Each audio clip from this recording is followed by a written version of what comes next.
contre des ministres qui sont morts.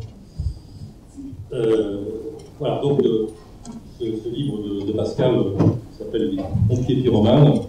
Vous y trouverez réunis des personnages, et au fond, ce sera peut-être la première fois que vous commencez le débat et la première intervention de Pascal, qui apparemment et a priori semble assez semblable. On y trouve un imam, la scène Chabouti, on y trouve une essayiste, Caroline Forest. Alors je laisse à Pascal Boniface le soin de mettre les guillemets, ou peut-être une info. On les nomme comme ça généralement dans les médias. Un imam, une essayiste, un géostratège, Frédéric Ancel. On y trouve Bernard-Henri Lévy, qu'on ne présente plus et qui n'a pas besoin de titre. On y trouve Caroline Forest. Et on y trouve aussi Alain Soral, qui est difficile également de définir, en tout cas qui crée de la polémique pour ne pas dire plus. Et peut-être d'autres aujourd'hui qui n'en parlent. Alors qu'est-ce qui réunit tous ces gens? Finalement, on voit bien qu'en toile de fond, il y a non seulement le conflit israélo-palestinien, mais son reflet dans la société française et son impact dans la société française. Alors je tourne vers Pascal Boniface pour qu'il nous dise tout de suite qu'est-ce qui rassemble ces gens, outre l'honneur de figurer dans un livre de Pascal Boniface. Merci à tous d'être venus. En fait, je remercie Denis de ta présentation, et merci à Michel et à Dominique de la présence, parce que j'en suis redevable.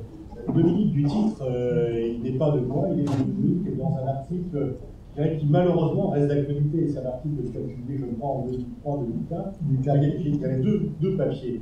L'un que tu appelais sur l'antisémitisme et le projet en 2003, voilà. Et puis cela où tu mettais en avant que des gens en fait dénoncent un mal qui sont eux-mêmes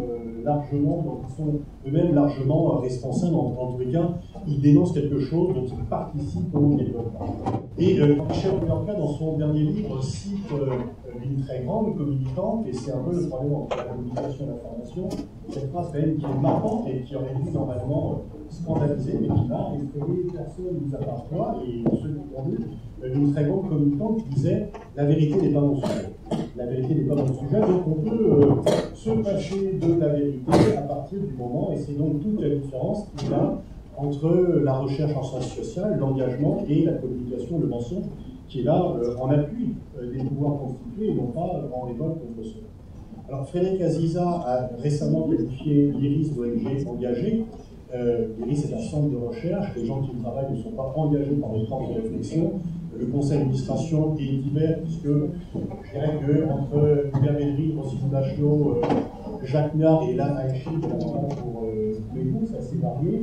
Et j'ai été un peu étonné de voir que cette notion d'ONG engagée était d'accord maintenant systématiquement que les travaux politiques que reçoivent pour demander l'arrêt des subventions à l'IRIS, parce que l'IRIS serait une ONG engagée.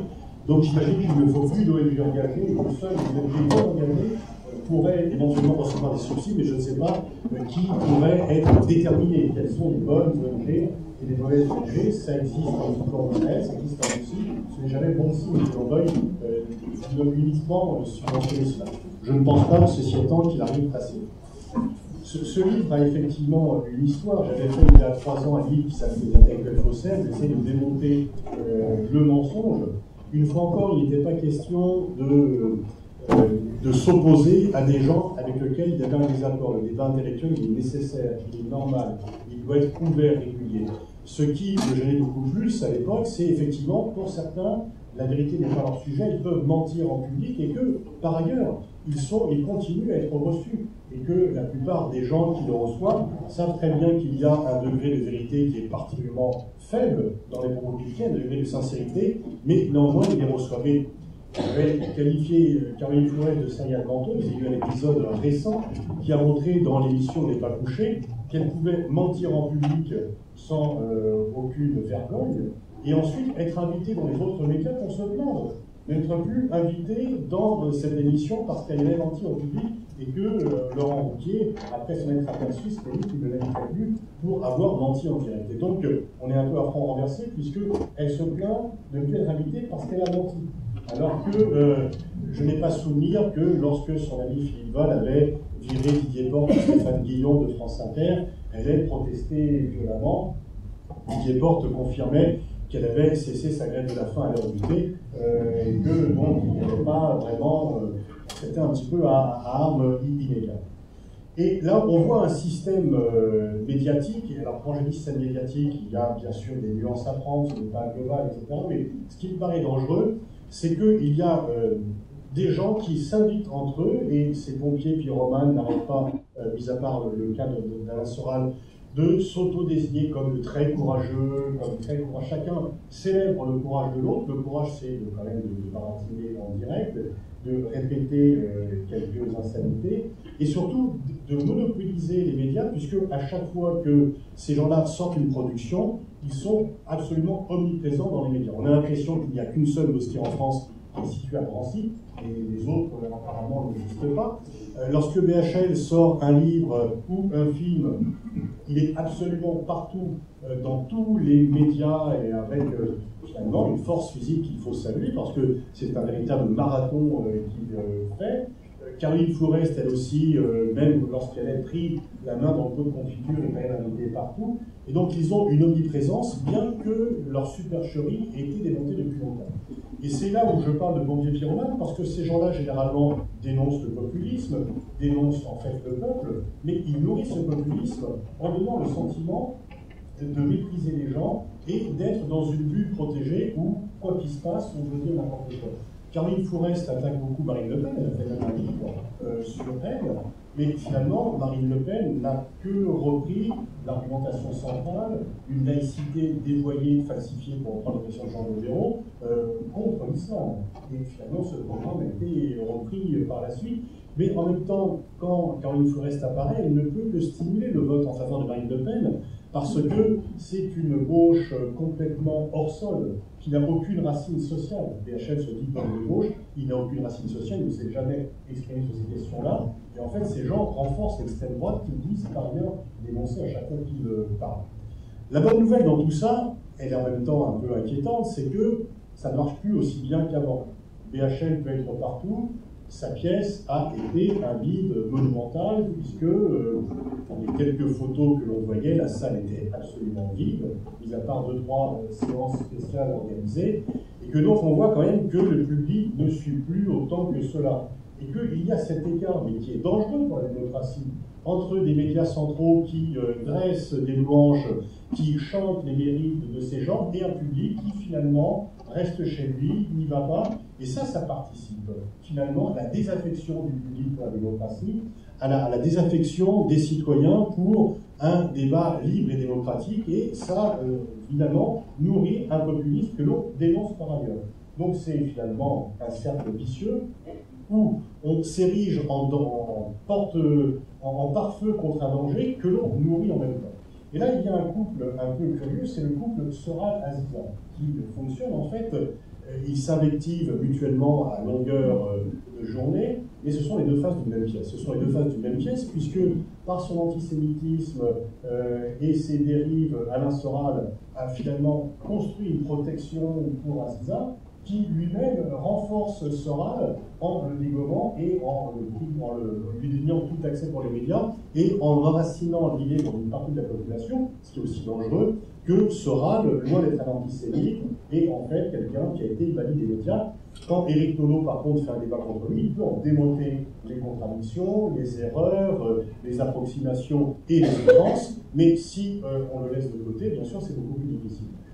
Donc ces pompiers pyromanes sont à la fois des faussaires qui mentent un peu en permanence et qui, finalement, viennent gâter le débat public, surtout que tous ces gens qui se sont proclamés, enfin, Soral bien sûr, mais les autres qui se sont proclamés « Je suis Charlie », ont une conception très particulière du débat démocratique.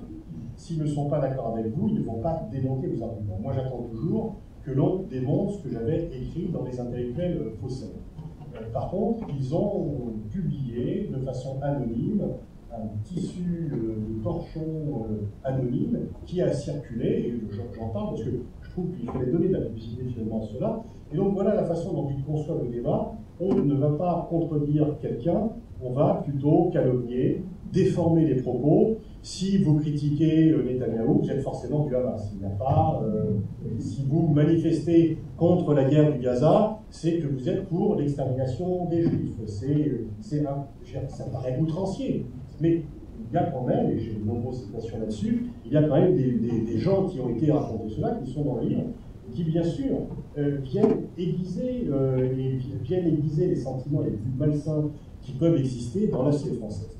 Ma conviction, c'est qu'on ne combattra l'antisémitisme que si on combat l'islamophobie. On combattra l'islamophobie que si on combat l'antisémitisme. Il ne faut pas séparer les deux combats. Oui, c'est vrai, il y a un regain de l'antisémitisme, il ne faut pas le nier. Et que si, au global, je continue à penser que l'antisémitisme, globalement, dans la société française, est moins prégnant qu'il y a une ou deux générations, les Juifs peuvent avoir peur d'être tués parce que Juifs, aujourd'hui, ce qui n'était pas le cas il y a une ou deux générations. Et en même temps, il y a l'islamophobie, il y a les discriminations à l'égard des Arabes et des musulmans, il y a tout un débat sur le terme, mais quand on agresse une jeune femme parce qu'elle porte un voile dans la rue, c'est bien parce qu'on ne supporte pas qu'elle puisse exprimer sur la voie publique une appartenance religieuse visible.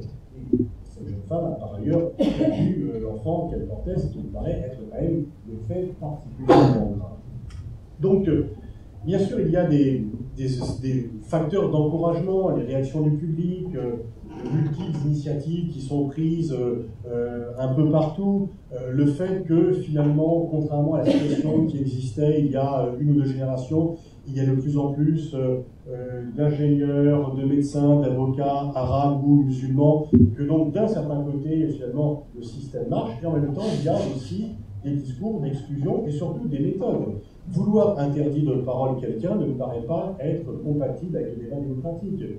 Vouloir faire campagne contre moi en m'interdisant d'antenne ou en essayant, en demandant à des gens qui sont amiristes de démissionner, soit du conseil d'administration, soit comme chercheur, ne me paraît, et bien sûr, à chaque fois par derrière, s'attaquer à mon fils pour ses idées ne me paraît pas être vraiment la quintessence du débat ouvert et démocratique.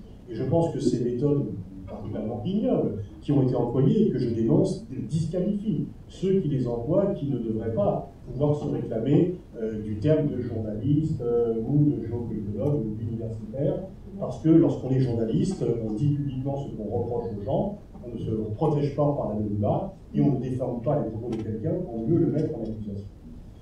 Donc voilà, je pense qu'il y a un combat pour l'opinion, il ne faut pas désespérer, la situation est un peu compliquée, mais en même temps il y a des facteurs d'espoir, et surtout je crois que les réseaux sociaux, l'ouverture du public, l'élévation du niveau critique des citoyens permet de mener un débat ouvert. Le pire serait de l'interdire ou de dire c'est trop dangereux donc il ne faut pas en parler parce qu'on met l'huile sur le feu. C'est justement en mettant la poussière sous le tapis qu'on aggrave les choses, et c'est au contraire en ayant un débat ouvert, libre et également contradictoire. C'est tout à fait la critique sur mes opinions, si elle est ouverte, si elle se fait en face, et si elle ne vient pas déformer les propos ou agresser ceux qui sont proches par la vie. Merci. Alors, merci Pascal. Je donne la parole à Michel Igorka. Merci. Merci beaucoup. Bonsoir à tous. Bonsoir à Pascal, plus particulièrement, bien sûr. Alors, moi j'ai eu la chance de lire le livre, et je peux vous dire, on lit ça, c'est éclairant et c'est révulsant. C'est révulsant au sens où on se demande à quel niveau aujourd'hui fonctionne la vie intellectuelle. Donc c'est pour moi la chose la plus importante.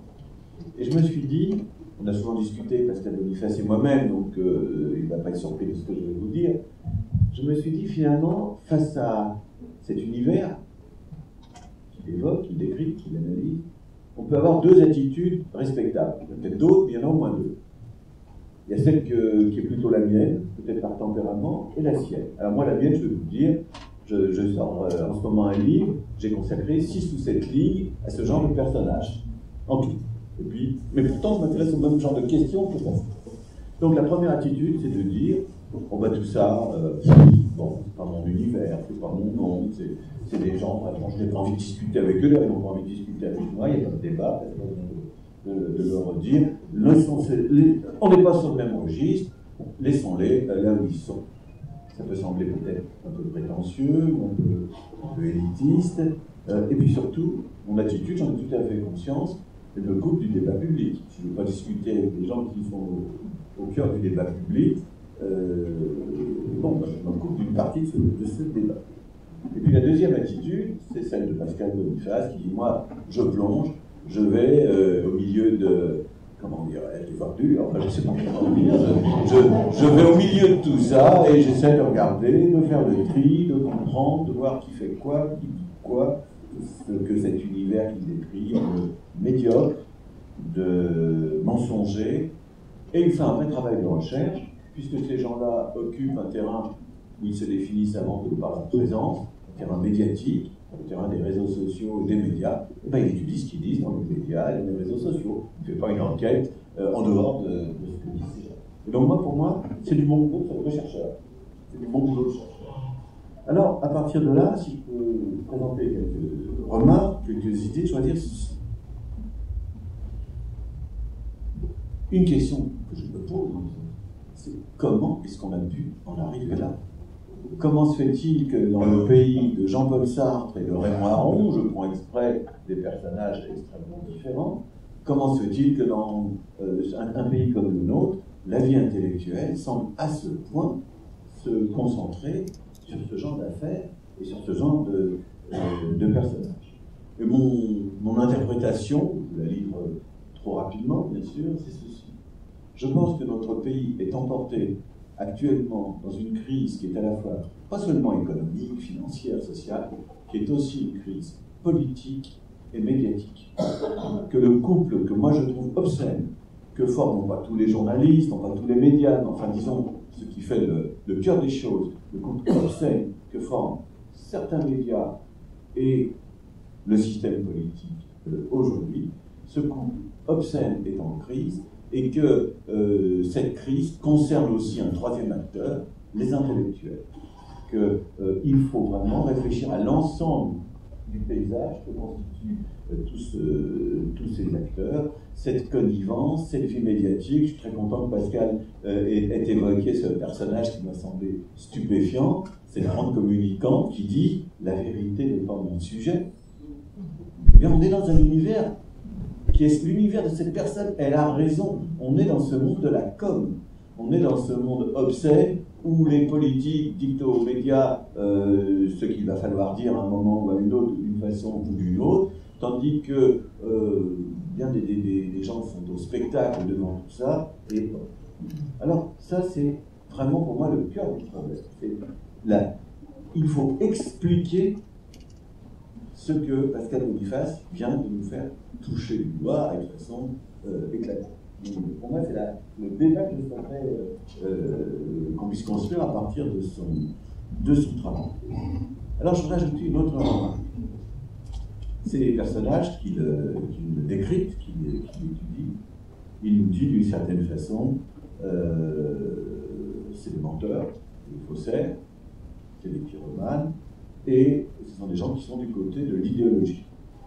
Alors, il n'y a peut-être pas un problème, plusieurs problèmes idéologiques, c'est-à-dire ce sont des gens qui ont d'un côté, mais pas tous, des orientations par rapport au conflit israélo-palestinien, qui dépendent des positions dans cette affaire, mais il y a une autre dimension de leur qui est non pas forcément non plus là encore un point commun, mais qui me semble être assez fort, qui est ce que j'appellerais dans un mauvais jargon un républicanisme extrême, une mise en avant des valeurs de la République, de la laïcité, etc.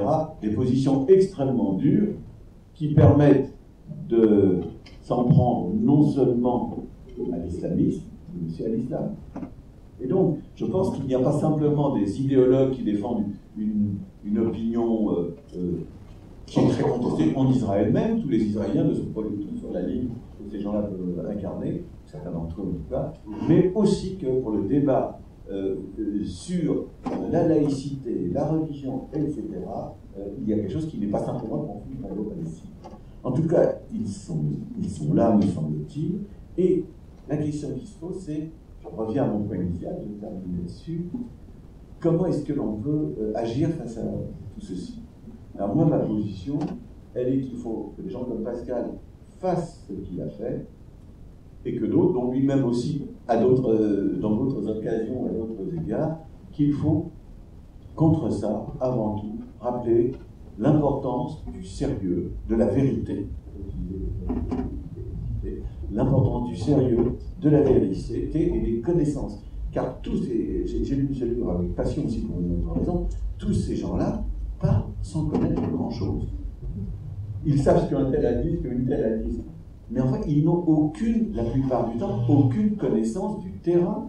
Ils n'ont aucune connaissance des gens dont ils parlent, des situations qu'ils évoquent. On aimerait qu'ils aillent passer 6 mois à faire une observation participante quelque part, qu'ils fassent une grande enquête, qu'ils démultiplient les gens. Non, c'est pas du tout comme ça qu'ils travaillent. Ils écoutent la radio, ils lisent les journaux, ils regardent sur les réseaux sociaux, ils accumulent comme ça, sans toute, comment dirais-je, la rigueur et l'exigence intellectuelle qui permettrait vraiment de défendre ensuite telle ou telle position.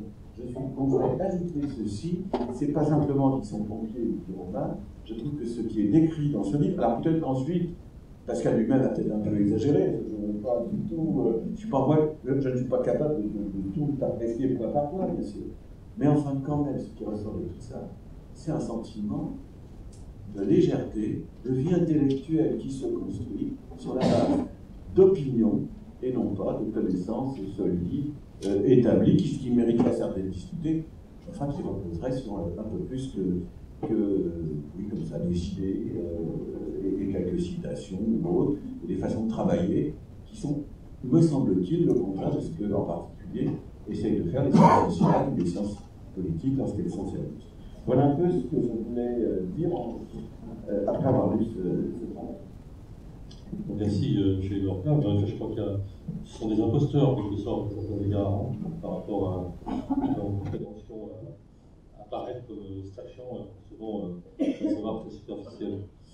On va poursuivre ce débat avec Dominique Vidal, qui donne la parole. J'ai eu aussi la chance de pouvoir lire le livre de Pascal avant de le lire, et cette lecture m'a donné envie de revenir sur ce qui est au fond sa toile de fond, c'est-à-dire l'évolution des racismes en France, sur laquelle il y a la plus grande confusion.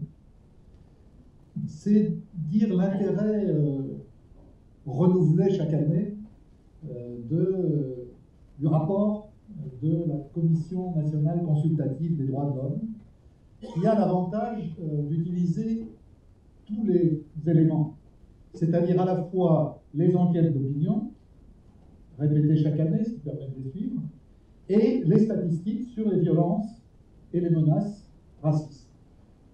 Je précise que pour ma part, je n'utilise que le critère des violences, car celui des menaces me paraît extrêmement hétéroclite.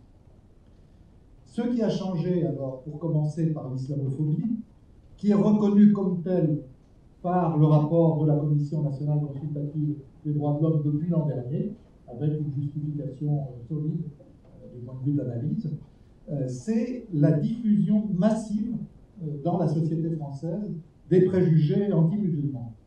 On peut dire qu'ils sont presque consensuels aujourd'hui. Selon l'enquête réalisée par la Commission, je cite, « Moins d'un Français sur deux, 46%, estime qu'il faut faciliter l'exercice du culte musulman. » Imaginez qu'on dise la même chose du culte catholique ou du culte juif. Et nombre de sondés mettent même en cause des pratiques religieuses, des coutumes religieuses. Par exemple, bien sûr, le port du voile intégral, qui est rejeté par 93% des sondés, mais aussi le port du voile tout court, critiqué par 79% des répondants. Suivent, écoutez bien, l'interdiction de montrer l'image du prophète. On a envie de leur dire, mais qu'est-ce que ça peut vous faire? Le sacrifice du mouton lors de l'Aïd el-Kabir, les prières qui sont jugées négatives par 52%, 49%, 46%, les prières. En outre, 4 Français sur 10 affirment que l'interdiction de consommer de la viande de porc ou de l'alcool, 40%, ainsi que le jeûne du Ramadan, 38%, posent un problème à la vie en société. En revanche, il faut le dire, jusqu'aux attentats de janvier, les violences islamophobes étaient, contrairement à ce qu'on pense, plutôt en recul. Sur l'année 2014, on est à moins 11,3. Depuis les attentats de janvier, d'après les chiffres de l'Observatoire national de lutte contre l'islamophobie, qui sont évidemment à vérifier, il y aurait eu plus de 500% d'augmentation des violences pendant donc le premier trimestre. Au contraire, pour ce qui est de l'antisémitisme, c'est l'explosion d'actes de violence qui a caractérisé l'année 2014, avec plus 130% par rapport à 2013. Et Pascal l'a signalé tout à l'heure, c'est important, il y a eu mort. Il y a eu la mort d'Ilan Halimi, il y a eu la mort des victimes de Mera, il y a eu la victime de l'hypercacher. Bref, on parle là aussi de mort. Au niveau de l'opinion, en revanche, l'antisémitisme reste marginal. On obtient une tolérance de 79,5% pour les juifs, 73,6% pour les noirs, 62,16% pour les maghrébins et 53% pour les musulmans et évidemment 28% pour les roms. Bref, selon les auteurs et sociologues qui commentent ces chiffres dans le rapport, les opinions à l'égard des juifs sont incontestablement meilleures que pour les autres minorités. Quand on y regarde de plus près, et cela aussi c'est dans le rapport de la CNCDH, on voit que la marginalité de l'idéologie antisémite n'empêche pas la diffusion de préjugés antisémites. Par exemple, on observe que 63% des sondés, 63%, pensent que les juifs auraient un rapport particulier à l'argent. Et l'on sait que ce préjugé peut constituer, je cite toujours le rapport, une incitation supplémentaire à des actes criminels, comme illustre l'agression de Créteil en décembre dernier, ou en 2006 l'enlèvement et le meurtre d'Ilan Halimi.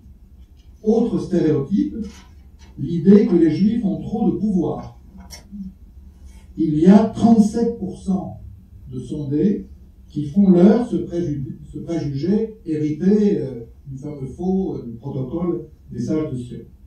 Enfin, un quart des sondés considèrent que les juifs instrumentalisent la Shoah, contre un cinquième il y a 20 ans. Ce qui m'amène au pompier pyromane de Pascal. Parce que les facteurs de la poussée des agressions antisémites, mais aussi des préjugés antisémites, sont très nombreux. Ils ne sont pas unis aux actes. Quand on regarde l'examen des statistiques de la CNCDH sur la longue période, on voit que souvent la poussée d'antisémitisme coïncide avec la recrudescence du conflit israélo-palestinien.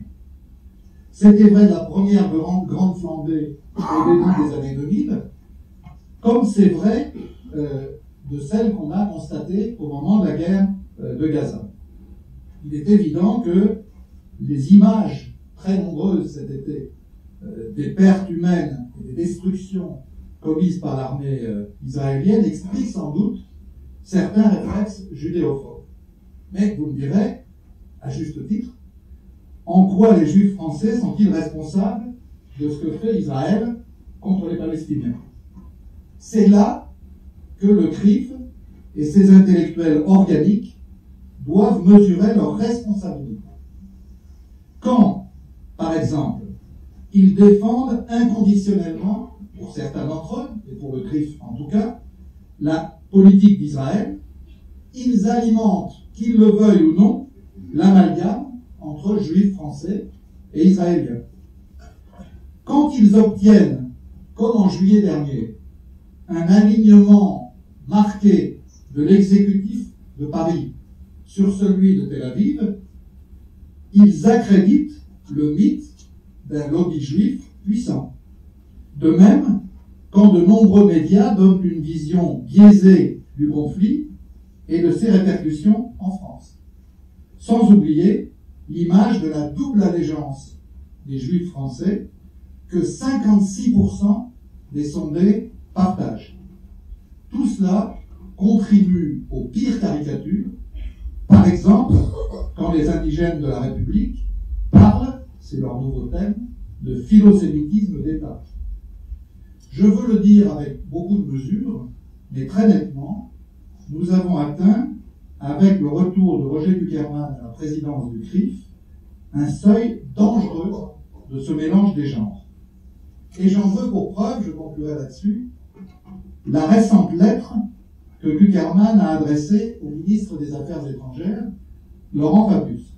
Comme vous le savez, j'imagine, le Quai d'Orsay a annoncé que la France travaillait avec l'Organisation de libération de la Palestine à la rédaction d'une nouvelle résolution à soumettre au Conseil de sécurité des Nations Unies afin de fixer le cadre des négociations sur la création de l'État de Palestine, notamment les frontières du 4 juin 67 et la capitale à Jérusalem-Est, ainsi que les délais, 18 mois, pour mener à bien ces négociations.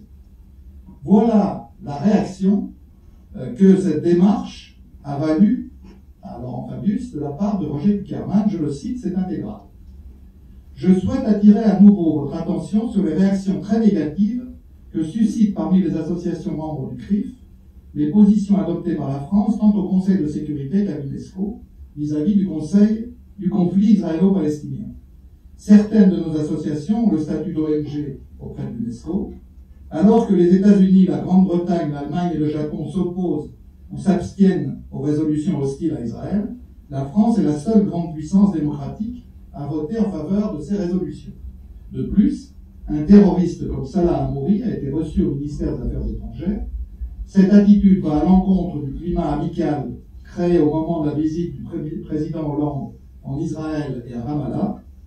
Je regrette le zèle de votre ministère à soutenir les thèses hostiles à l'État d'Israël, y compris sur des sujets de nature religieuse à l'UNESCO, qui par nature sont particulièrement délicates. En outre, les positions hostiles à Israël nourrissent, j'attire votre attention sur la phrase, un antisionisme qui mène tout droit à l'antisémitisme. Avec mes regrets, je vous prie de croire, Monsieur le Ministre, en l'assurance de mes sentiments respectueux. Comme par hasard, vous aurez remarqué que l'ancien président de la République, Nicolas Sarkozy, en voyage à Jérusalem, a repris quasiment mot pour mot les termes utilisés par Roger Kuckerman. C'est clair. Il y a ajouté que la colonisation était un problème artificiel. Je crois qu'on va donner la parole à ceux d'entre vous qui veulent poser des questions ou faire part de réflexion. Alors je vais donner à la tribune, je donne la parole à Dominique pour sa conclusion et ensuite. Moi je comptais surtout répondre aux questions posées, Voilà, pour faire une conclusion. Tu dis ce que tu veux, de toute façon. Oui, c'est Non, c'est juste sur la question posée de cette personne qui est morte dans la révolution contre la bande de Gaza. Il n'est pas de soi qu'il n'y a pas que cette personne. Il y a un certain nombre, voire même un nombre certain, de citoyens français, jeunes en général, qui ont, depuis plusieurs années, pris l'habitude de faire leur service militaire en Israël, voire de participer aux guerres quand il y a guerre. Et il est clair que ça pose un vrai problème. On connaît le problème des djihadistes, des jeunes qui partent en Irak ou en Syrie et se retrouvent aux côtés de l'État islamique. Il y a aussi ce problème de ceux qui font leur service et participent aux guerres d'Israël. On se souvient d'un jeune avocat extrêmement brillant, qui était plus doué pour le patin à roulettes, semble-t-il, mais qui, dont le père était célèbre, et qui a posé à la une de Paris Match en montrant qu'il faisait son service militaire en Israël. Rassurez-vous, il n'a pas fait les 3 ans prévus pour le service normal là-bas. Donc j'en parle en plaisantant, mais c'est un vrai problème. Deuxièmement, sur la remarque de Samuel Guilles-Meillac tout à l'heure, je voudrais dire, moi j'ai essayé en tout cas de dire clairement que autant l'antisémitisme comme courant d'idées était clairement en régression, et Michel Bujorka a évidemment raison de dire sur le long terme, c'est encore plus net, autant il y a effectivement un phénomène nouveau qui est la multiplication d'agressions, y compris d'agressions qui se concluent par la mort de citoyens français d'origine, de religion ou de tradition juive. Donc ça, c'est un fait qu'il faut prendre en compte. On ne peut pas ne pas prendre en compte. De la même manière, on ne peut pas ne pas prendre en compte la montée des préjugés et depuis janvier de la violence islamophobe. Est-ce qu'il y a un problème particulier, pour dire les choses clairement, dans les banlieues? C'est la thèse qu'a développée un certain Dominique Régnier, qui est par ailleurs un dirigeant, ça s'appelle comment maintenant? C'est républicain, c'est ça? Républicain.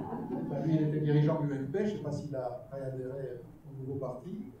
Son analyse a été, et l'enquête dont il l'a tirée a été très critiquée par la plupart de ses confrères, et en particulier par l'équipe qui, autour de Nona Meyer, travaille pour le rapport annuel de la Commission nationale consultative des droits de l'homme, dont j'ai parlé tout à l'heure.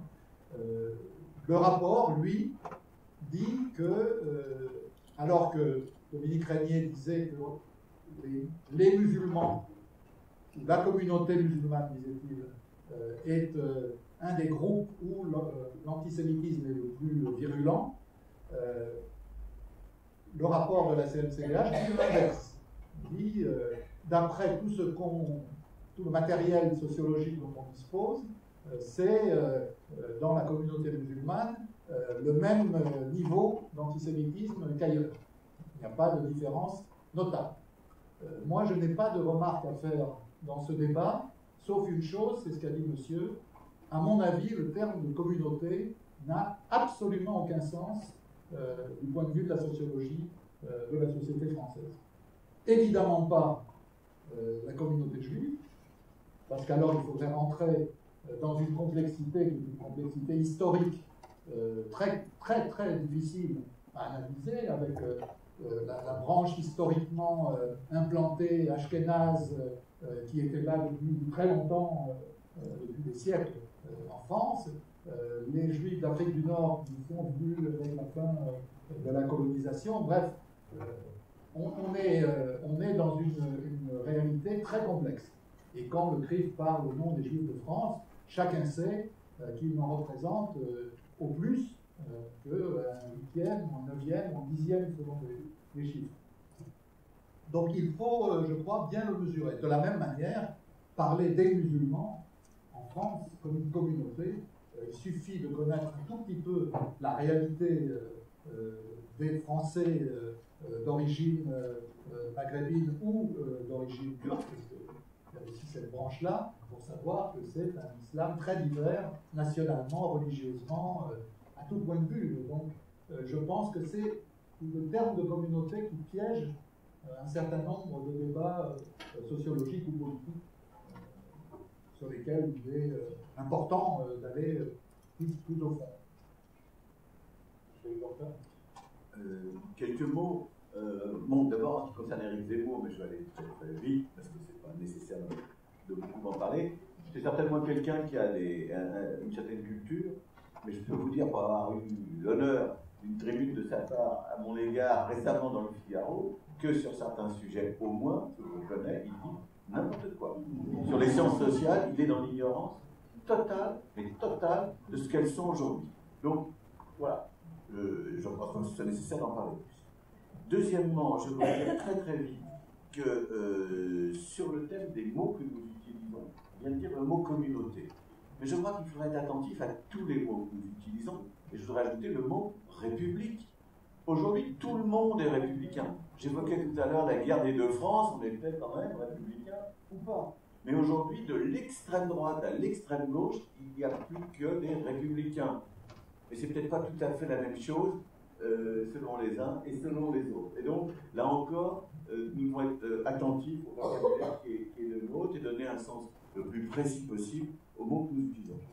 Mais je vais terminer sur une question qui n'a pas été encore évoquée à nouveau et qui était très intéressante. Que viennent faire complot, conspiration, réseau, enfin, c'est quelque chose de musique, d'intervention musique. Alors je vais vous dire mon début d'interprétation, je le dis très prudemment, il faudrait aller voir de beaucoup de choses. Mais nous sommes dans un univers où la parole de ceux qui normalement sont légitimes pour parler est décrédibilisée. Les acteurs politiques, on ne veut plus les croire. Je pense qu'on a plutôt raison dans l'ensemble. Les médias, les journalistes, on s'en méfie. Et je pense qu'on n'a pas entièrement tort non plus.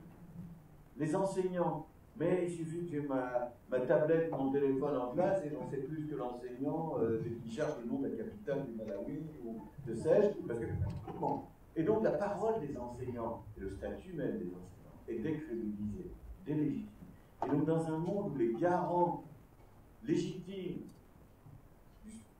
de la connaissance que nous avons sur notre société, etc., dans un monde où ces garants légitimes perdent leur légitimité, mais à la place, on va aller chercher ailleurs. Et où est-ce qu'on va chercher? On va chercher des gens qui disent des choses qui nous chantent, et puis qui au moins, eux, apparemment, ne vont pas parler de ces gens d'en haut qui croient qu'ils savent, et donc en vertu on n'a pas. Donc voilà, c'est comme ça que je réfléchirais. Je ne peux pas être plus précis, je n'ai pas été beaucoup plus. Voilà ce que je voulais dire. Et moi, puisque c'est la fin de la rencontre, parce qu'elle va certainement s'exprimer encore, je voulais, moi, à nouveau remercier Pascal Boniface pour son travail et pour cette réunion.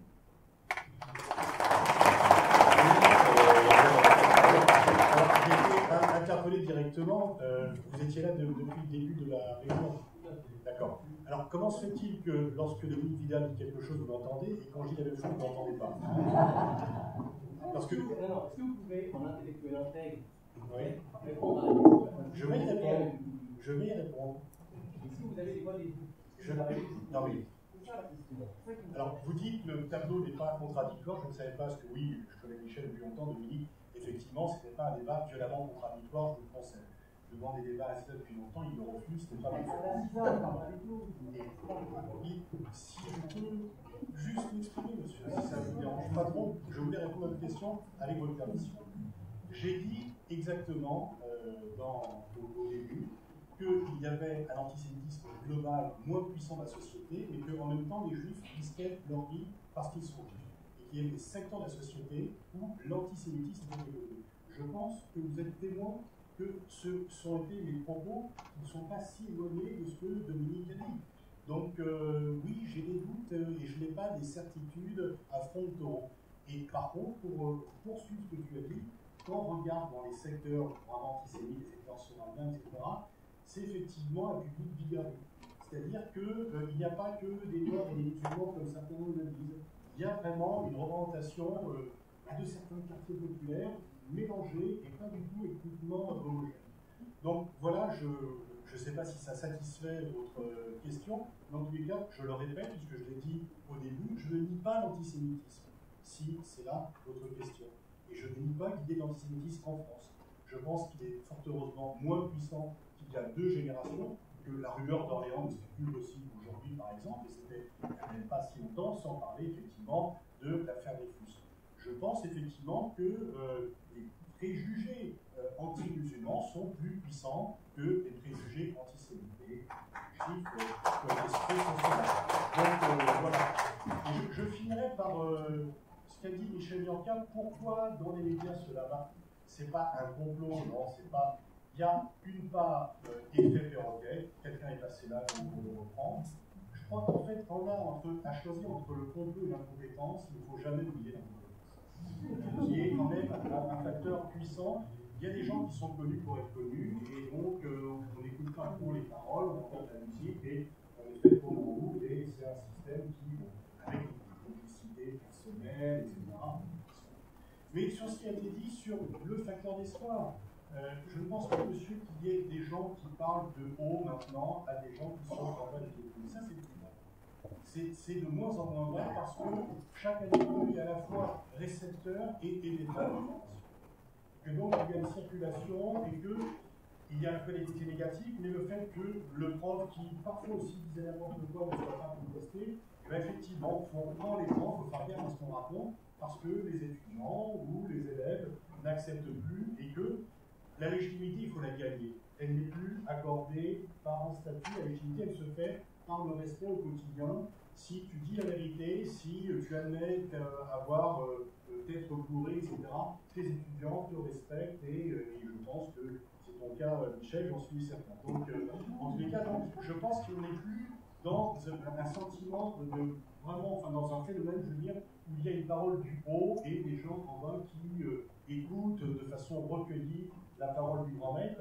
La parole du grand maître, elle peut être remise en cause parce qu'elle est parfois aussi contestable et que cette circulation d'idées me paraît plus démocratique et au moins ayant un motif d'espoir, je pense quand même que ça permet là au moins de faire avancer les choses et à chacun de pouvoir s'exprimer parce qu'au final, je pense quand même que même si ça prend encore du temps, la bonne monnaie chassera la bonne. Merci.